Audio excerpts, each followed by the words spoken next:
De volta apresentando seu programa Evidência, e agora é a hora do quadro Eu Quero Saber.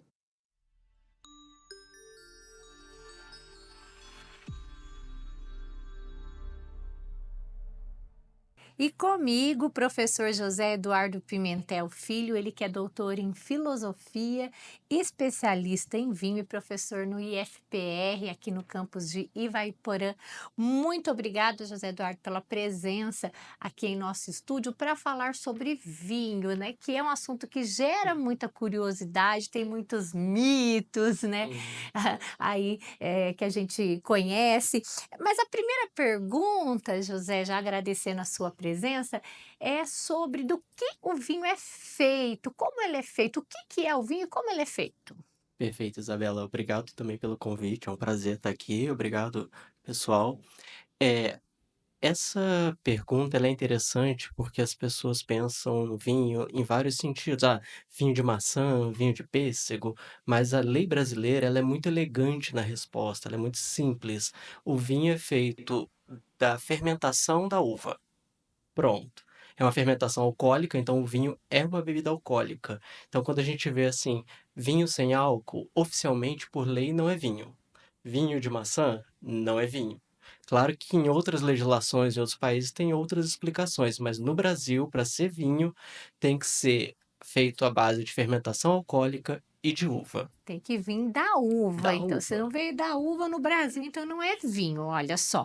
Sabe o que que eu queria saber, professor? Tem um mito, ou uma crendice, eu não sei se é verdade, às vezes pode até ser real essa informação, mas que diz que o vinho, quando ele é muito doce, é porque a qualidade dele é baixa, ou seja, é um vinho ruim. Uhum. Isso é coerente? É verdade ou é somente um mito mesmo? Isso é um semi-mito, assim, tem um pouco de verdade, tem um pouco de lenda nisso. O que acontece, esses vinhos que são associados como se fossem vinhos ruins, na verdade é porque são vinhos que eles são feitos com uvas de menor qualidade, e aí adiciona-se açúcar para acelerar o processo, para corrigir defeito, eles ficam docinhos, ficam agradáveis, são baratos, Uhum. mas não tem muita qualidade e são aqueles vinhos que em geral dão aquela ressaca no dia seguinte. Aquela É, dorzinha o de o cabeça ali. famoso, né, mal-estar do vinho. Aham. Mas existem vinhos que são doces, que são muito doces inclusive,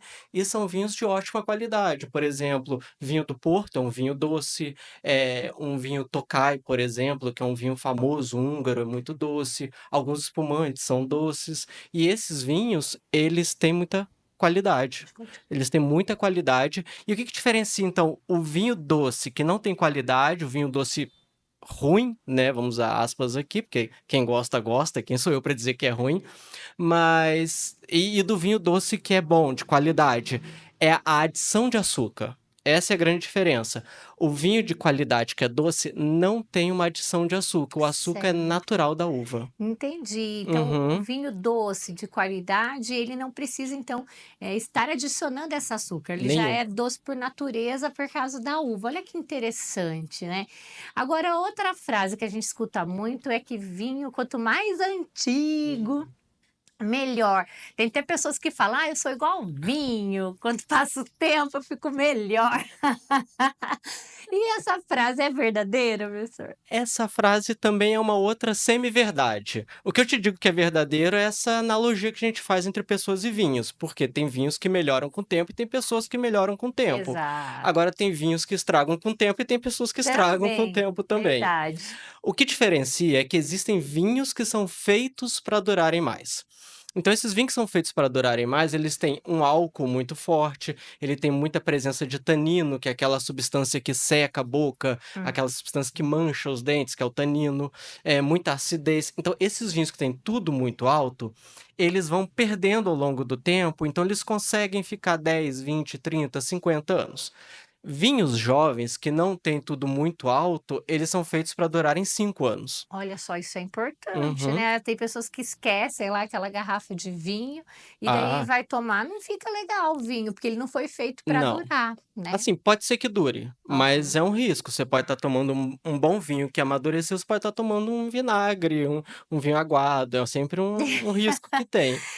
Professor, e com relação à harmonização? A gente escuta, né, muita harmonização com vinhos, de comida com vinho, né? Como que se trabalha essa questão? Realmente tem aqueles alimentos que combinam mais com determinados tipos de vinho? A gente está vendo um queijo maravilhoso Uhum. ali. Eu sou apaixonada por queijo, né?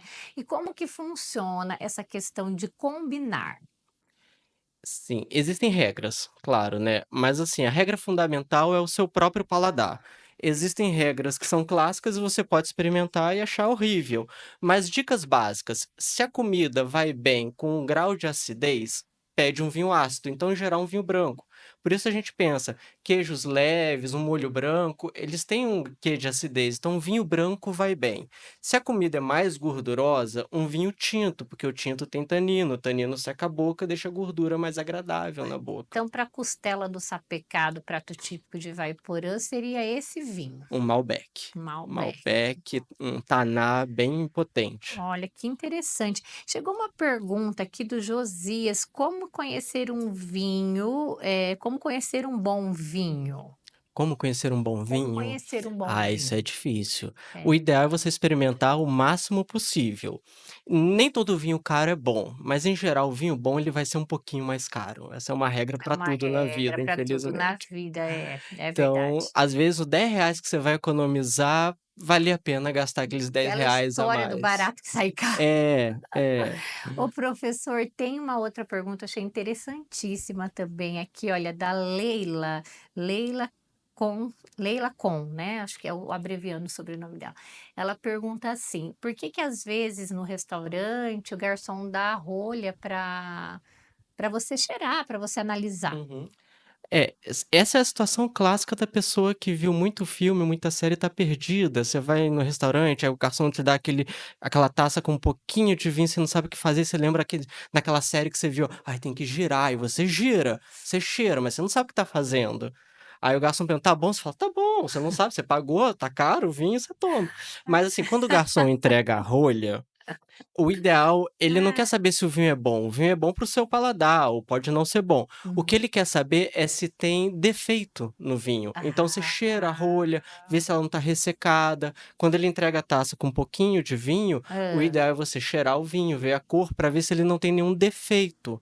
E assim, eu sei que você pensa: "Ah, eu não entendi. entendo de vinho, como é que eu vou saber o defeito?". Mas os defeitos do vinho são muito evidentes, é cheiro de coisa podre, cheiro de papelão molhado, cheiro de cachorro molhado, cheiro de Cheiro esgoto. ruim já É, você nossa, é um mau você sinal, pode não saber péssimo nada, sinal. mas cheiro de esgoto você sabe que é defeito. Gostei dessa dica.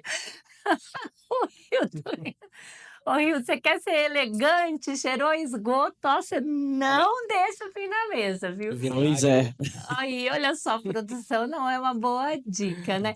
Mas então essa da rolha, você analisa o defeito da rolha, Isso. seria isso, Isso. professor? A rolha, aquele pouquinho, aquela mini dose, né, que ele entrega, são para procurar defeitos no vinho. A Leila falou: "Ai, Leila, essa é ótima, assim, eu estava achando que ele me deu a rolha para guardar de lembrança". Ah, mas assim, você pagou, é seu, pode levar de lembrança.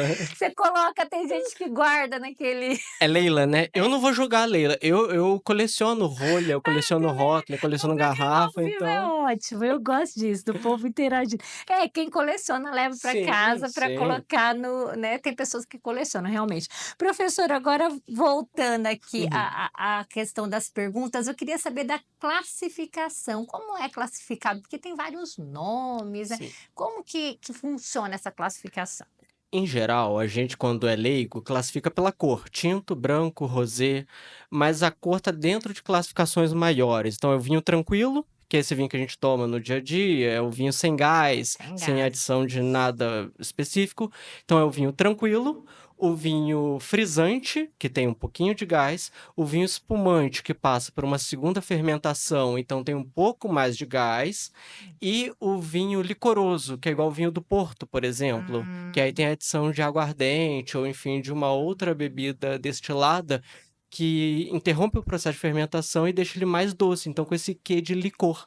Então, Uhum. em geral, essas são as classificações do vinho. Certo. Mais que isso, pode classificar ou pela uva, né? Muita gente, eu gosto de tomar um Chardonnay, eu gosto de tomar um Cabernet Sauvignon, É nome da uva. da uva. Aham. Ou classifica pela região, que Ah, é o ideal, na verdade, é comprar o vinho pela é. região. É. Olha, que interessante. Tem Uhum. alguma região que produz melhores vinhos que, dessa região é porque é bom? Ah, isso é uma pergunta polêmica, porque cada pessoa gosta de uma região.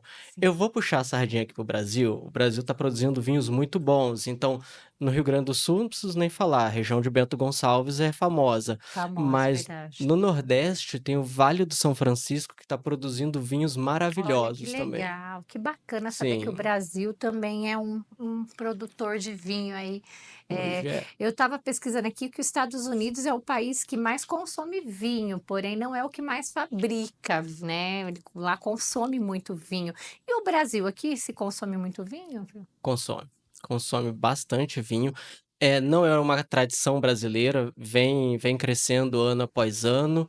E, sobretudo, depois da pandemia, estudos revelam que os brasileiros criaram, né, ficando em casa, o hábito de consumir mais vinho, porque a cerveja é uma bebida quando você sai. É. Você sai, vai para o bar, você não tem o hábito de pedir um vinho no bar, mas em casa a gente bebe um vinho. Então, é um consumo que aumenta no Brasil e vem, conforme aumenta a quantidade, aumenta a qualidade também. Então, Olha é um só. sinal importante. Muitas informações interessantes no quadro Eu Quero Saber de hoje. Eu quero agradecê-lo, professor José Obrigado. Eduardo, pela presença, né, por trazer essas curiosidades, né?